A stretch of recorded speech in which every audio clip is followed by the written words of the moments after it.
Hey, it's Brian here at PAX 2017, and I am here with Mathieu with Behavior Digital and Dead by Daylight. This is a game that came out. I didn't hear a lot coming up beforehand. It just all of a sudden there was this new game and a lot of people are playing it. It seemed to hit the market really fast. Were you guys expecting that? And what have you done? You know, since before you had said you didn't make games for yourselves, really. You guys have been making games for other people. Yeah, so as a company, Behavior has been making games for about 25 years, mostly, as I said, for other people, work for hire. Yeah. It's very successful, but little known to the actual players because it was mostly published by other people. Yeah. True history, we've done a few times our own IPs, but this time it really took off, it really worked, and we created a business unit called Behavior Digital that's now fully dedicated to us creating our own games the way we want. It's a very exciting time for us. Very good. We're saying, I'm just saying because last year at PAX was the first time we ever showed the game to anybody. Yeah. Nobody knew anything about Dead by Daylight back then. It seemed to hit by storm. That's the thing is overnight. All of a sudden it was Dead by Daylight this, Dead by Daylight that. And that's a very exciting thing for a studio to do, doesn't it? Absolutely. You can't plan that. No. And it was sort of maybe a luck, but we were right next to the Twitch booth and the streamers came by and they're like, oh, this looks like something that might actually be good for me. Yeah. And we essentially established very quickly a strong partnership with Twitch and the streamers. Yeah. And they saw, I mean, it makes for a good show. And I meet a lot of people every day who know everything about the game. I've never played it. I feel almost like, you get football fans who know everything about every stat and everything, quarterbacks. but they have never played the game. And that's exactly what happens right now. This game makes for a really good show. The streamers love it because, the viewer gets excited, and it's just, it's just a load of fun. And you were able to get into that kind of that coveted, one of the top spots on Twitch. When a game first is released, that's what you're aiming for, is to be on the top line of Twitch, and you're able to accomplish that. You watch a lot of these big streamers who are coming and playing this, and people are enjoying them, watching them play it. I mean, it's a small enough map to where something's going to happen.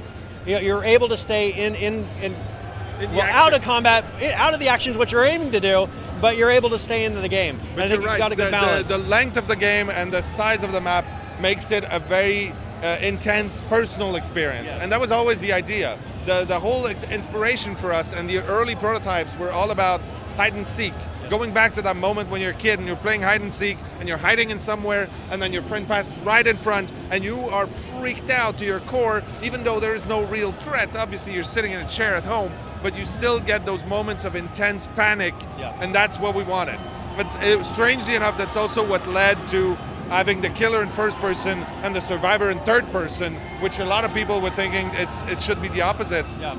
But the survivors have a better field of view, they see everything, and it's essentially more to worry about. Yeah. And then they can be right next to a tree, and the killer with his very tunnel vision, exactly. he's gonna pass right next to them and not see them. And those moments, that intensity is exactly what we were looking for from the beginning. And that's one thing when our group of players were playing it, I would hear, like I'd be the killer and we were all talking and it's like, they're like, oh, you just passed right by him. I'm like, I have no clue. And it kind of creates that sense of, oh, they're there, and those people, a very good balance. Now in this game, have you guys looked at doing any kind of a Twitch incorporation of maybe making it so that Twitch streamers can bring their subscribers into the game?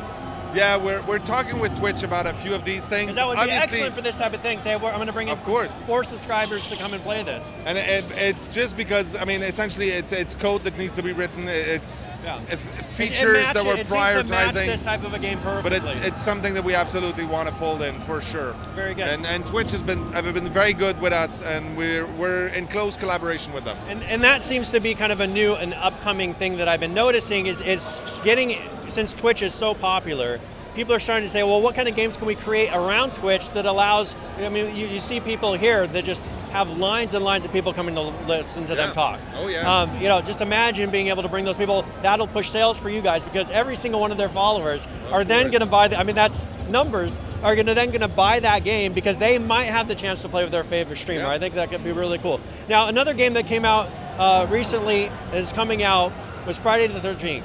kind of a similar concept, but different still. Like they're Very kind of much so. pushing on a very niche audience.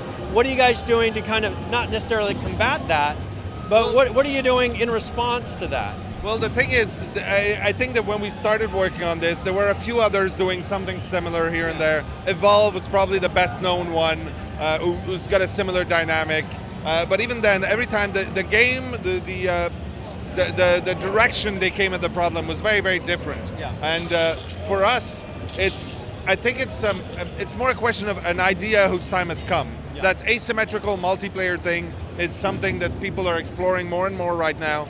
And there are things that people are trying that we go, oh yes, this is how it should be from now on. Yeah. And it's like, for instance, I don't know, a reload mechanic in an FPS that is now an established thing forever. It becomes the but standard. When it started, people were like, what the hell is this? Yeah. And then a few people are trying different things. So you guys are kind of molding the genre in a way. Maybe, hopefully, we're doing enough things right that these will become staples of the genre later on. Yeah. Absolutely. As far as specific games that are coming out, we're looking at them. Obviously, we're interacting. The people from Friday the 13th, they came by. Actually, we know each other a little bit, and it's a different game. It's a different feel completely. Also, the other difference is that they have one license that they have to stick to. They have a very strict universe. And that's one thing. We went and listened to them talk last night, and a lot of their thing is, well, we have to stay totally true to that genre. And it really ties their hand because they can't get super creative to say, well, this sounds cool. Like, I think this would work. Let's throw that in, because then they'll have people that are all into that show saying, all right, you can't do that. You just totally, and then they'll get death threats like they've been talking about. It's got appeal. It gives them a big boost somewhere, but it's also hindering them in some other ways. For us, I mean, we have licenses. You can see we have Michael Myers that came out for Halloween last year, but it's still Michael Myers coming to our universe. Yes. We wanted to establish our lore. We wanted to establish our own world. And when we go and look at other licenses, we make sure that they would fit right in, and the way we bring them in actually makes them enhance our universe. Yes. And we stay absolutely true to what they are also. Yeah. The same we did with Left 4 Dead. So for us, it was a huge dream. Obviously, any gamer worth its salt, played Left 4 Dead. Everybody loves it. And working with Valve, we were able to do that, and it was a really nice relationship with them. They were super excited. And that was pretty recent. How long ago did 3 you? days ago. So 3 days ago, we added Bill to our roster of survivors. He comes in with his own perks that actually very much represent what Bill is all about in the game, in Left 4 Dead. But in our game, he acts a certain way. He shakes up the meta. He forces people to learn new ways to play the game. And it also came with a bunch of costumes for our survivors to dress up as. We have Meg as Zoe, Jake as Francis, Dwight as Elis, and then Claudette as Rochelle. Yeah. And that was all for free. We were able to do all that for free. And from the beginning, we were always thinking, whenever we can be generous and just give more shit to people, we'll do that. Yeah. So you're telling me before that you're still going to be continually adding to the game. Yes. You don't have anything to where you've said, here's a specific date or here's a specific thing we're going to be adding. But what are your plans overall for the game as you go into the future, being that you're not tied? You don't have, you can pretty much go freely how you want in this game. What are you guys looking at doing in the future? Maybe not necessarily just in the first year, but where are you going from here forward? Well, the next big thing is the console release, obviously. So we're showing the PS4 here. So Xbox One and PS4 will be out around the summer.